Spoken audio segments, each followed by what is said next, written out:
ကိုဒီရဲ့ဆိုင်တွေကိုဂျပန်လိုပဲလို့ပြောလဲ Hi 皆さんこんにちは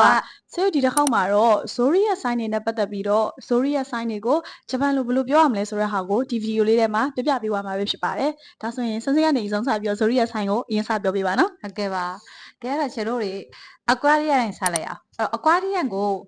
ဂျပန်လိုမီဇုကာမဲဇမီဇုကာမဲဇ ကပီကွန်ကြတော့ကပီကွန်ကိုဂျပန်လိုယာဂီဇယာ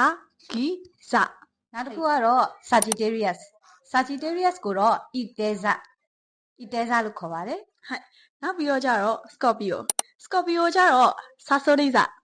Sasoriza Sasoriza နောက်တစ်ခုကတော့ Libra Libra ကိုတန်ပင်းဇတန်ပင်းဇ ဟုတ်နောက်တစ်ခုကကြတော့ Virgo ပေါ့ Virgo ကကြတော့ Otomeza Otomeza Otomeza နောက်တစ်ခုကတော့ဆက်ဆက်ဆိုင်ပေါ့နော်ဆက်ဆက်ဆိုင်က Leo Leo ကရှိရှိဇ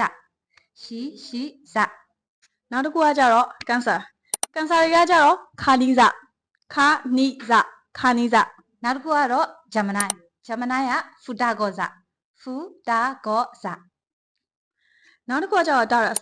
အဲ့ဒါကြတော့ Oushisa ကျွန်တော်စာရီထဲမှာပါတဲ့ Oushisa နောက်တစ်ခုကတော့ Aries Aries က Ohisujiza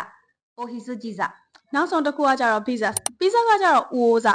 Uoza ဟုတ်